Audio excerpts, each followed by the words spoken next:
حضرت صالح علیہ السلام کی اونٹنی کا وہ پتھر دریافت ہوا ہے۔ ناظرین کرامی، آپ دیکھ رہے ہیں اسلامک ایرا معزز دوستوں، دیکھنے اور سننے والوں کو السلام علیکم۔ سعودی عرب میں سائنسدانوں نے آثار قدیمہ کی ایک ایسی دریافت کی ہے جس نے کہ قرآن کریم کی حقانیت دنیا کے سامنے مشاہدات کے طور پر ایک بار پھر ظاہر کر دی۔ ہم قرآن کریم میں حضرت صالح علیہ السلام کی قوم سمود کی اونٹنی اور اس کے بچے کا ذکر سنتے ہیں۔ اس معجزے کے بارے میں جانتے ہوئے ہم یہ بھی جانتے ہیں کہ ان پر عذاب کس وجہ سے نازل ہوا اور اللہ تعالیٰ نے رہتی دنیا تک نشان مٹا دیا۔ یہ تاریخی جگہ جو قوم سمود کی بستی کے نام سے معروف ہے، سعودی عرب میں واقع ہے۔ یہاں پہ ماہرین نے آثار قدیمہ کو سے پتھر مل گیا ہے جس سے قرآن پاک کے مطابق حضرت صالح علیہ السلام کی قوم پہ اللہ تعالیٰ کے حکم سے ایک اونٹنی برآمد ہوئی جس کی آزمائش قوم سمود نے خود مانگی تھی۔ آج کی اس ویڈیو میں ہم آپ کو پوری تاریخ اور محل وقوع کے بارے میں بتائیں گے اور اس کے ساتھ ساتھ حضرت صالح علیہ السلام کی چیدہ باتیں بھی بتائیں گے۔ آئیے آگے بڑھتے ہیں۔ پیارے دوستو، حضرت صالح علیہ السلام عرب میں قبیلہ سمود کے جانب مبعوث کیے گئے۔ قوم سمود بے حد طاقتور اور نہایت قدآور قوم تھی۔ ان کا تذکرہ قرآن مجید میں بھی موجود ہے۔ یہ ایسی طاقتور اور ہنرمند قوم تھی کہ انہوں نے پہاڑ کو تراش کے اپنے رہنے کے لیے گھر بنائے جو آج بھی اس جگہ پہ موجود ہیں اور اس قوم کی کہانی بیان کرتے ہیں۔ قوم سمود کا یہ علاقہ جسے مدائن صالح بھی کہا جاتا ہے، سعودی عرب میں اسے الحجر کے نام سے جانا جاتا ہے۔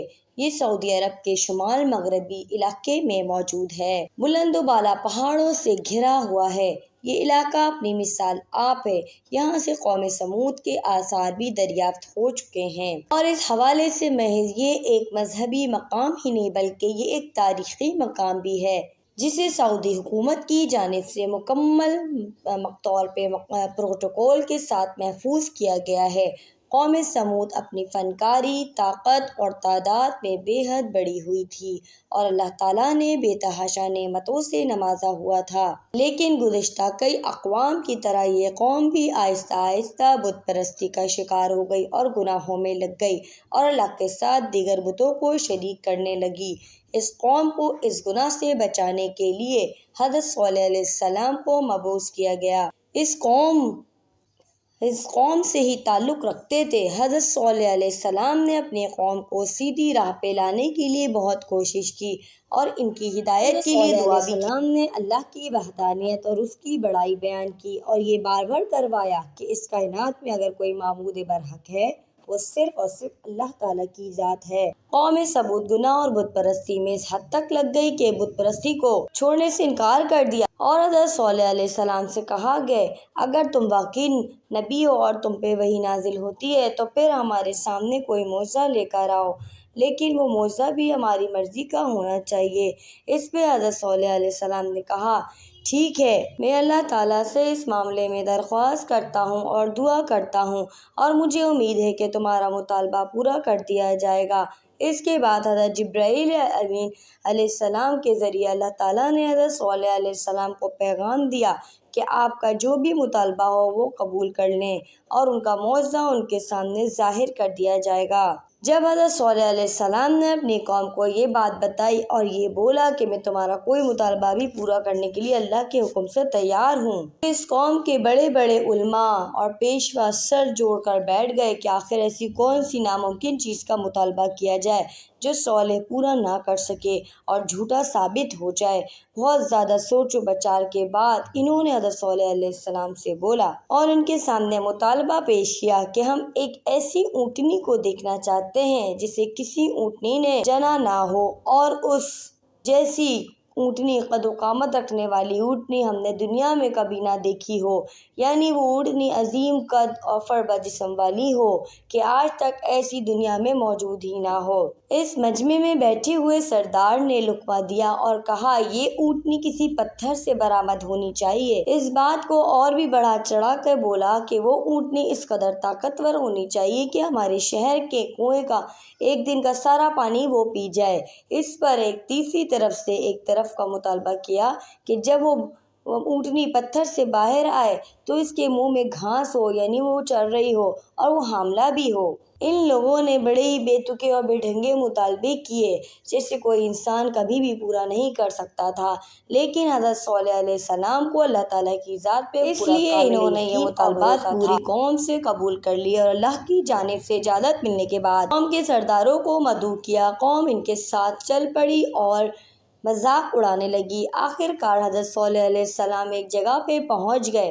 قوم کو لے کر انہوں نے قوم سے پوچھا کہ بتاؤ کون سے پتھر سے اونٹنی برآمد کرنی ہے۔ اس پہ انہوں نے ایک درمیانی سائز کی چٹان کی نشاندہی کی اور کہا کہ ہمیں یہ اونٹنی اس چٹان سے برآمد کرتی نظر آنی چاہیے۔ حضرت صالح علیہ السلام نے اس چٹان کی طرف اشارہ کیا اور اللہ سے دعا مانگی تو وہ چٹان درمیان میں سے پھٹی اور اس میں سے ایک بہت بڑی ڈیل ڈول والی اونٹنی باہر آتی ہوئی دکھائی دی اور ساتھ ساتھ وہ حاملہ بھی تھی اور گھاس کھا رہی تھی۔ یہ معجزہ دیکھ کر حضرت صالح علیہ السلام کی قوم حیران رہ گئی اور سب اس اونٹنی کو دیکھنے لگے۔ حضرت صالح علیہ السلام اس اونٹنی کو شہر میں لے آئے اور اپنی قوم سے کہا کہ تمہارا مطالبہ اللہ تعالیٰ نے پورا کر دیا ہے، اس لیے اب تم پر فرض ہے کہ اس اونٹنی کا خیال رکھو اور اسے کوئی تکلیف نہ پہنچاؤ۔ اور جیسا کہ انہوں نے مطالبہ کیا تھا کہ وہ اونٹنی پورا کا پورا پانی پی جائے تو ایسا ہی ہوتا تھا، لیکن حضرت صالح علیہ السلام نے اپنی قوم کو جب یہ بتایا کہ اللہ تعالیٰ نے حکم دیا ہے کہ ایک دن اونٹنی پانی پیے گی اور ایک دن قوم کے افراد، تو یہ سن کے ان کی قوم کو بہت غصہ آیا اور یہ بات ان کو بالکل پسند نہیں آئی، لیکن قوم اس معجزے کو خود اپنی آنکھ سے دیکھ چکی تھی، اس لیے وہ اللہ کے عذاب سے ڈرتے تھے اور پھر بھی اللہ کو ایک ماننے اور اس کی عبادت کرنے سے انکار کرتے تھے اور اس کو جادوگری کا کرشمہ سمجھتے تھے۔ اور قوم سمود اس لیے ڈر گئے کہ کہیں عذاب نہ آ جائے تو اللہ تعالیٰ کے حکم کی تعمیل کی، لیکن کچھ ہی عرصے بعد اس اونٹنی نے بچہ پیدا کر دیا۔ یوں اس طرح ہونے لگا کہ ایک روز اونٹنی اور اس کا بچہ ایک دن اس پورے کنویں کا پانی پیتے اور دوسرے لوگ قوم کے دوسرے دن پانی پیتے۔ اس طرح کچھ عرصے تک چلتا رہا اور اس قوم کا دل گناہ سے سیاہ ہوتے چلے گئے اور وہ لوگ اس اونٹنی سے نجات پانا چاہتے تھے۔ ایک خوبصورت اور مالدار عورت نے کچھ نوجوانوں کو مال دے کر یہ کہا کہ جو اس اونٹنی کو مار دے گا میں اپنی بیٹی کی شادی اس سے کر دوں گی۔ کچھ لڑکوں نے یہ ارادہ کا جانا اور اس عورت کے پاس گیا، اس اونٹنی کو مارنے کے لیے تیار ہو گئے، پھر اس اونٹنی کو خاموشی سے جنگل میں لے گئے اور اس کی ٹانگیں کاٹ دیں، پھر اس کا گلا بھی کاٹ دیا۔ اونٹنی کا بچہ یہ سب دیکھ کر وہاں سے بھاگ نکلا۔ اس پر حضرت صالح علیہ السلام کو 3 دن کا وقت دیا اور کہا پہلا دن ان کے منہ زرد اور دوسرے دن سرد اور تیسرے دن سیاہ ہو جائیں گے اور پھر تم پہ عذاب آئے گا۔ حضرت صالح علیہ السلام کا مذاق اڑانے لگے۔ حضرت صالح علیہ السلام اپنے اہل خانہ کو لے کر اور جو لوگ ان کو ماننے والے تھے ان کو لے کر شہر سے نکل گئے۔ اب پیچھے وہی ہوا جسے حضرت صالح علیہ السلام نے کہا تھا۔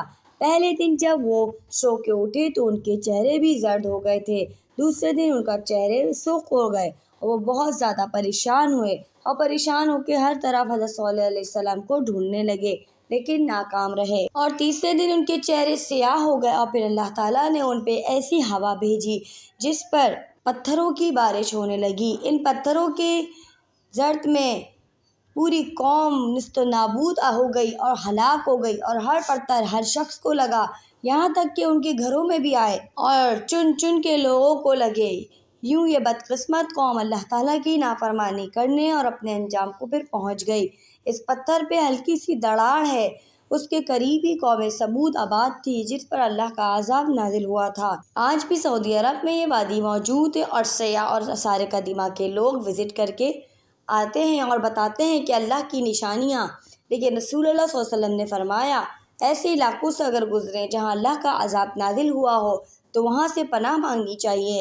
ناظرین کرام، امید کرتی ہوں آج کی ویڈیو اچھی لگی ہوگی۔ اللہ تعالی ہمیں اپنی نافرمانی اور شرک سے بچائے۔